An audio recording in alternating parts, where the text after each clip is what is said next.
منگل صاحب، آپ کو یاد ہوگا کہ حال ہی میں جام کمال صاحب نے اور کاکڑ صاحب نے مریم نواز شریف صاحبہ سے ملاقات بھی کی تھی۔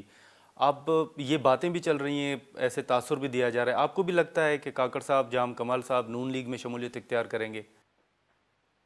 یہ اگر ان کو وہ کہتے ہیں نا باوثوق ذرائع سے اگر ان کو معلوم ہو گیا ہے کہ اگلی اقتدار کی کرسی جو پی ایم ایل این کے پاس ہوگی، تو یہ جو ہمارے موسمی جو پرندے ہیں، سیزن ویسے اسی سیزن میں آتے ہیں نا جی، سردیاں جب شروع ہوتی ہیں سائبیریا سے آتی ہیں۔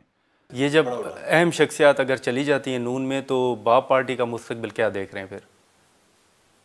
یہ اہم شخصیات ہمیشہ انہی پارٹیوں میں نہیں رہیں گے جی۔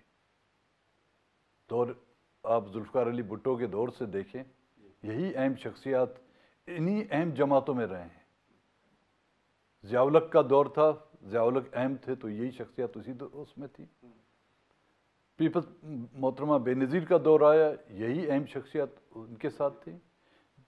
نواز شریف کا دور تھا، اس میں تھی۔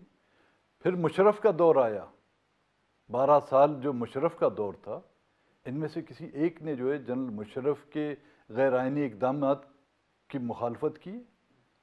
نواب بگٹی کے شہادت کو بھی انہوں نے کنڈیم نہیں کیا، اس میں اگر خوشی کا اظہار نہیں کیا ہوگا، لیکن میں نے ان کی آنکھوں سے جو آنسو بہتے ہوئے نہیں دیکھے۔